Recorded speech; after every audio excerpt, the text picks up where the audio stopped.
the bird who never forgot in the silence of the mountains, where clouds brushed the peaks and the wind carried whispers through the trees, lived Elias, a middle-aged man with a heart as vast as the valleys below. His world was simple.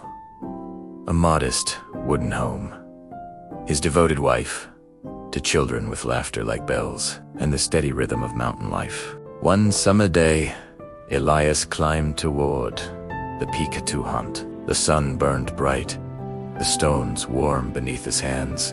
Then he heard it, a faint, desperate cry. He turned, and there, wedged between two rocks, lay a young vulture, its wing twisted, its body trembling, its throat dry from thirst. Elias knelt, his chest tightening at the sight. To many, it was just a wild bird, but to him, it was a life begging not to be forgotten.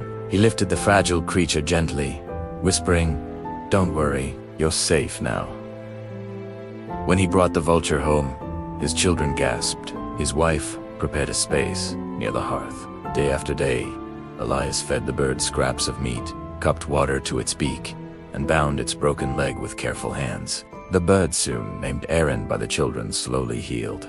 His feathers regained their glow. His eyes shone again. Elias often sat beside him, speaking softly as if to a child. "You're not alone anymore. You're family now."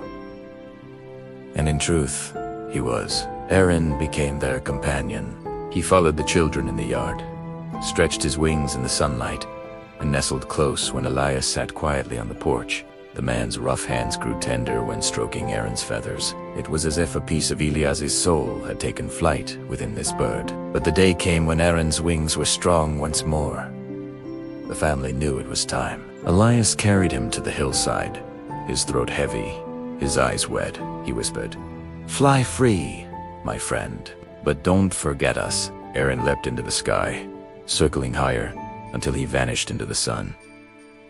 The house felt emptier that night, yet just a week later, a shadow swept over their yard. A mighty vulture descended, wings wide, landing before them. It was Aaron.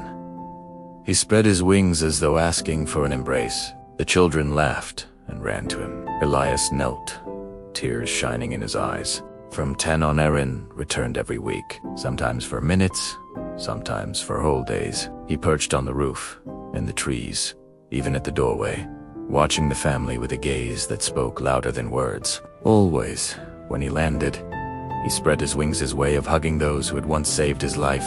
Years passed. Aaron grew strong, proud, a ruler of the skies, yet his bond with the family never weakened, until the day tragedy came. Elias, the strong man of the mountain, fell ill.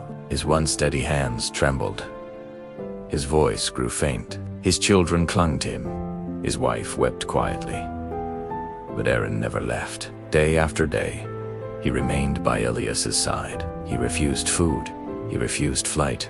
He only watched, with unblinking eyes, as though willing his friend to stay.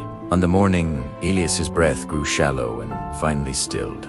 A silence swept through the house. The children sobbed. His wife collapsed at his side. And then, Aaron let out a piercing cry that shook the valley, a cry of grief so raw, so human, it felt as though the mountain itself was mourning. He climbed onto the bed, spreading his vast wings over Elias's still body, as if trying to shield him from death. He stayed there for hours, unmoving, refusing to let go. Even after Elias was laid to rest, Aaron lingered. He perched at the grave, silent, mourning with the family. In the days that followed, he still returned less playful, more solemn. He no longer stayed for long, as though searching the skies for the one friend he could never find again. But whenever the family looked up and saw Aaron soaring overhead, their hearts ached with both sorrow and comfort. For Tagline, though Elias was gone, his love still lived on in the wings of the bird who never forgot him. Because true love, whether between man and family, or man and creature, never dies. It lingers. It soars. It remains forever.